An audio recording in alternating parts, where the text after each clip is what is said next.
Now, two other major players in the region, Russia and China, have agreed a massive natural gas deal. A decade of negotiations was finally concluded at the tail end of a state visit to China by Russian President Vladimir Putin. Both sides will also work on strengthening their military ties amid their strained relations with the US. Our Shin Se-min reports.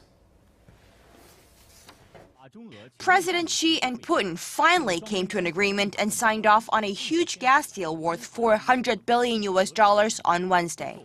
A 30-year contract between the Russian state-controlled fuel supplier and Chinese National Petroleum Corporation is seen as an indicator that Moscow has finally found a new buyer for its gas outside of Europe.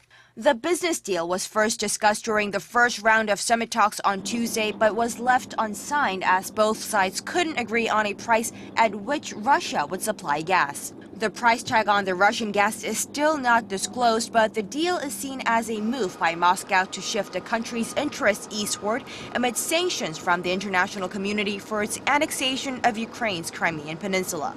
During a meeting in Shanghai on Tuesday, Presidents Xi and Putin agreed to strengthen their economic and military ties.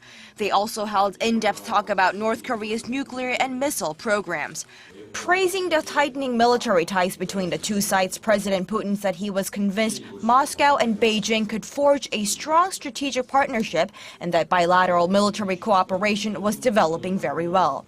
Putin's visit to China coincided with the beginning of the two countries' joint naval exercises, Joint Sea 2014. The drills have raised red flags in Seoul as they overlap with South Korea's expanded air defense identification zone. Neither Moscow nor Beijing notified the South Korean government prior to its announcement. It's the first time an international military exercise has taken place within Korean waters since the expansion of the air defense zone last December. In regards to the security situation on the Korean Peninsula, both sides said they were concerned about North Korea's nuclear program and the simmering political and military tensions between the two Koreas. China and Russia stressed the long-stalled six-party talks on North Korea's denuclearization are the only effective way of reaching a deal everyone is happy with.